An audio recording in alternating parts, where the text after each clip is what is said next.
의혹투성이 수미테리 사건, 미국의 의도는?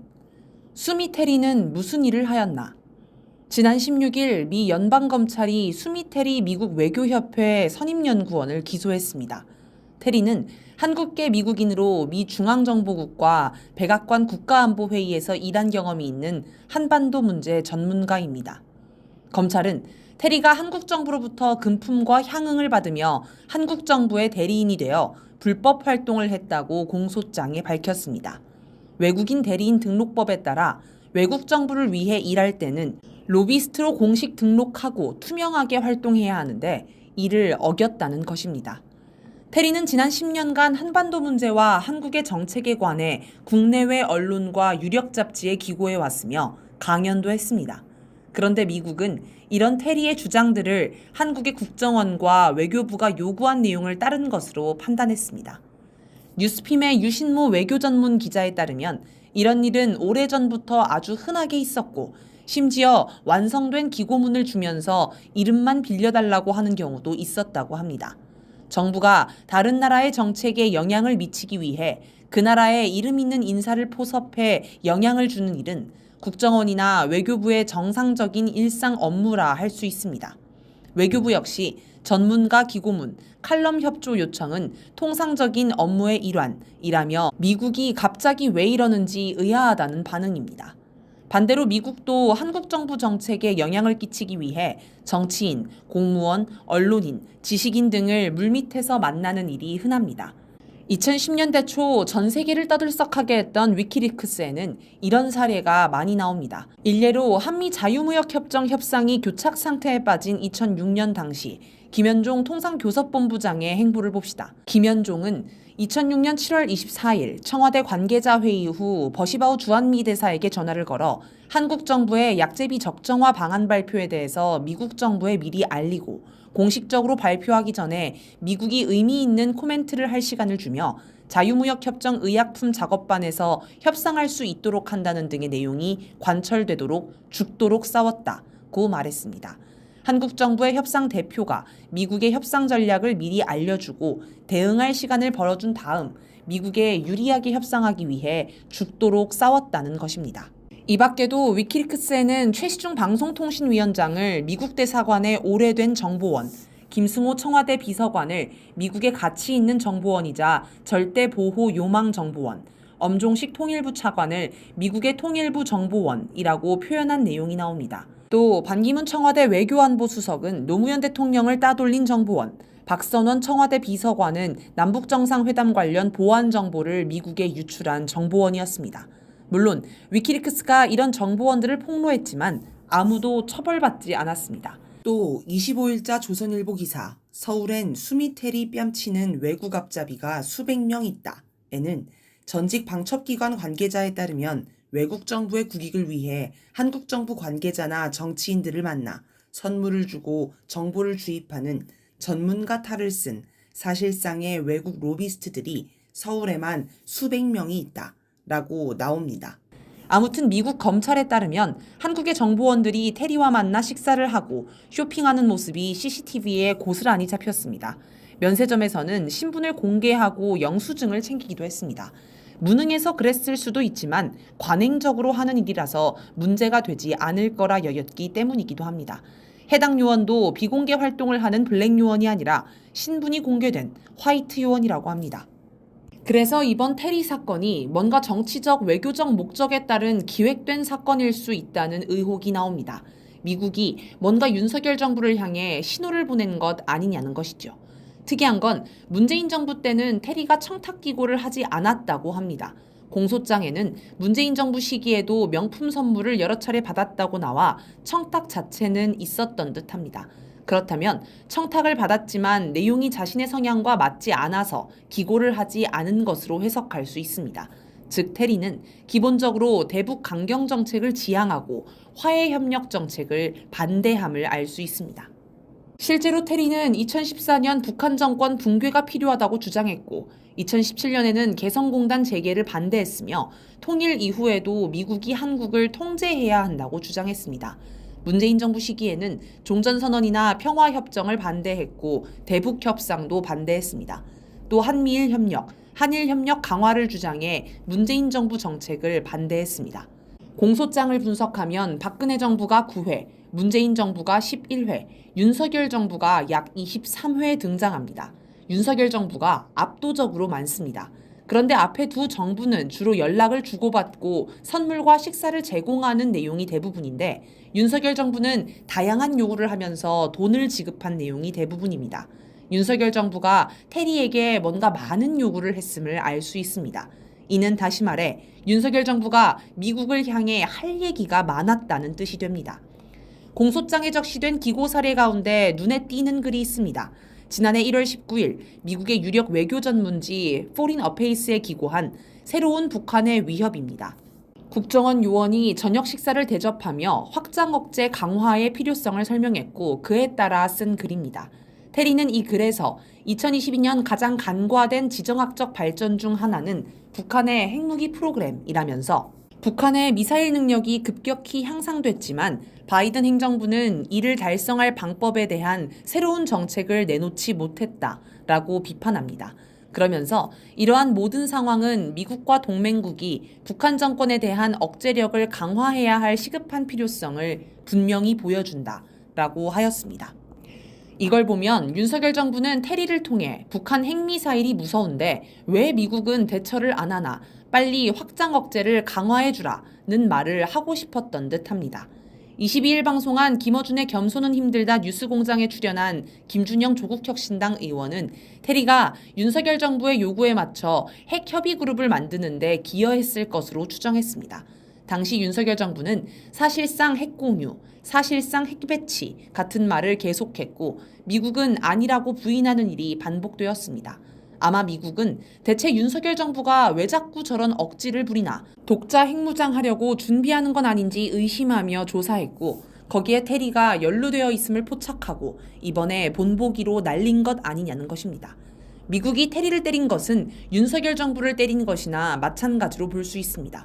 그래서 유추해보자면 지금 미국 정부는 윤석열 정부를 향해 대북 강경책 좀 그만 요구해라는 경고를 보낸 것 아닐까요? 미국의 처지. 지금 미국 대선 유력 주자인 트럼프 후보는 선거 유세 과정에서 기회가 있을 때마다 자기가 북한과 친하다고 자랑합니다. 트럼프는 지난 13일 총에 맞아 죽을 뻔했다가 구사일생으로 살아난 직후인 18일 위스콘신주에서 열린 공화당 전당대회에서 후보 수락연설을 하면서도 나는 북한의 김정은 국무위원장과 아주 잘 어울렸다. 나는 또 김정은 국무위원장과 잘 지낼 것이라고 했습니다. 그러면서 핵무기를 많이 가진 사람과 잘 지내면 좋은 일이라고 했습니다. 왜 이런 이야기를 자꾸 하는 걸까요? 이게 대선에서 표를 얻는데 도움이 되기 때문입니다. 미국인들이 이런 이야기를 좋아한다는 말입니다. 바꿔 말하면 미국인들이 북한에서 핵미사일이 날아올까 두려워하고 있다는 말이 됩니다. 그래서 트럼프는 자기가 집권하면 그럴 걱정 안 해도 된다고 강조하는 것입니다. 그럼 바이든 대통령은 왜 이런 얘기를 하지 않을까요? 임기 동안 북한의 핵미사일 위협을 막지 못했기 때문입니다. 막지 못한 정도가 아니라 더 심해졌습니다.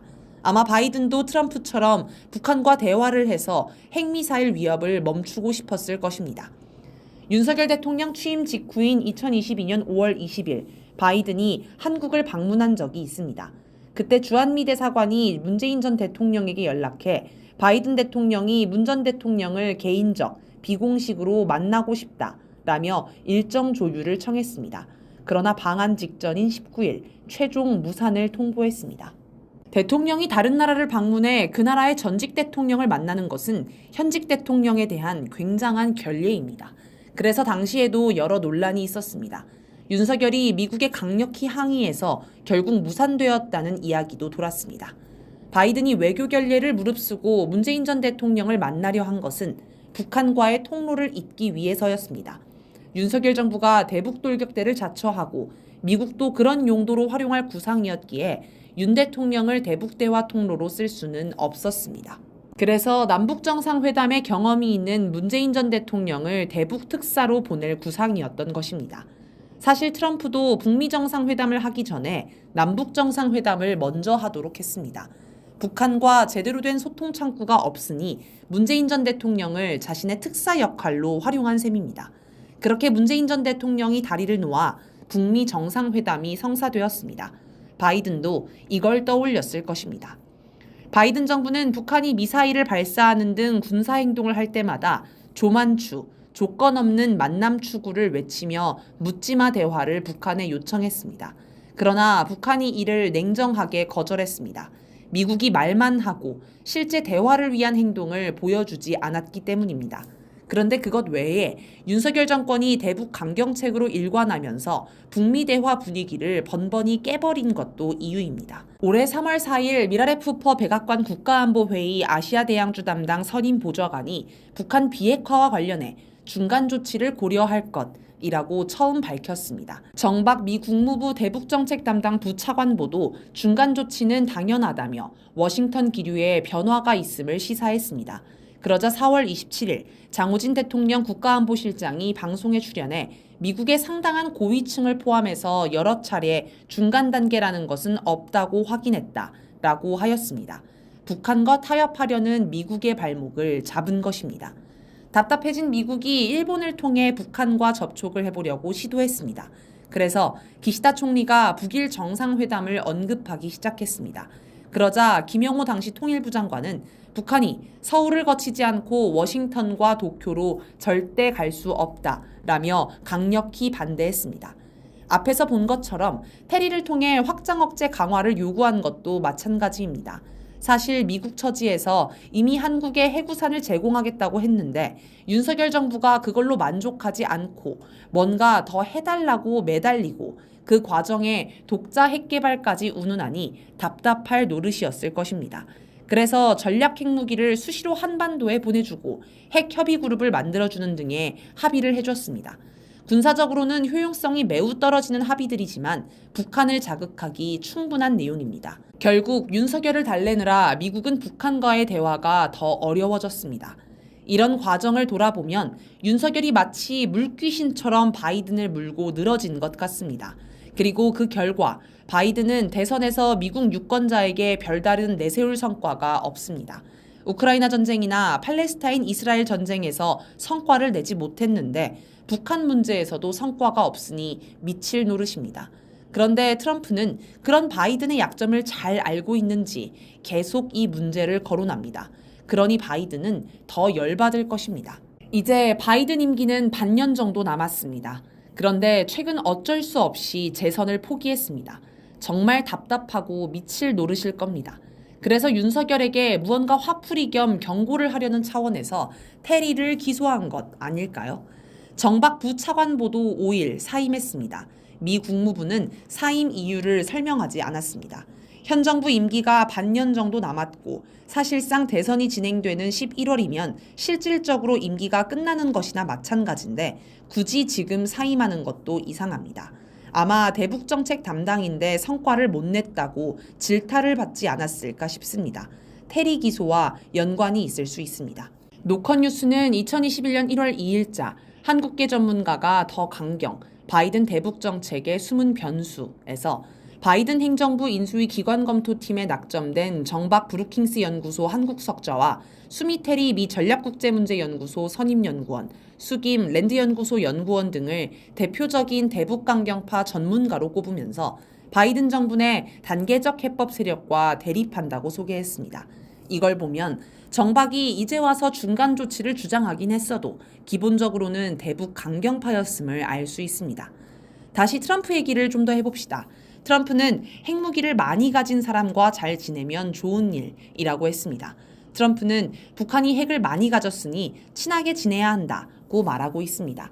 그런데 윤석열은 얼토당토 않게도 북한이 핵을 가졌으니 힘으로 눌러야 한다고 주장합니다. 자기는 핵이 없으니 미국 보고 핵 좀 빌려달라고 떼를 씁니다. 능력도 없으면서 싸우자고 시비를 거는 모양새입니다. 트럼프가 자꾸 대선에 북한을 끌어들이자 23일 북한 조선중앙통신사가 이에 관한 내용을 담은 논평을 발표했습니다.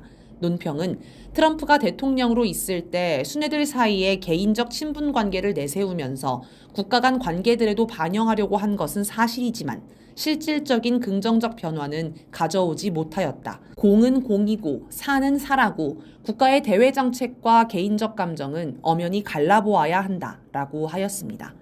트럼프가 이 논평을 보고 어떤 기분이 들었을까요? 아마 뛸 듯이 기뻤을 것입니다. 애인에게 사랑한다는 편지를 계속 보냈는데 답장이 없다가 드디어 기다리던 답장을 받은 기분일 것입니다. 내용도 나쁘지 않습니다. 실질적 성과는 없었지만 노력한 것은 인정한다는 말이니까요. 그리고 공사를 구분하라고 한 충고도 어찌 보면 사적인 관계는 인정한다는 말로 이해할 수 있습니다. 이건 북한이 암묵적으로 트럼프를 지지해 준 것이나 마찬가지입니다. 문재인 전 대통령 회고록 변방에서 중심으로를 보면 하노이 북미 정상회담이 합의 없이 끝난 것을 두고 트럼프 본인도 나중에 내게 후회한다는 말을 하며 미안해했다라는 대목이 나옵니다. 트럼프가 개인적으로, 사적으로는 북한과 관계를 진전시키고 싶었다고 얘기한 것입니다.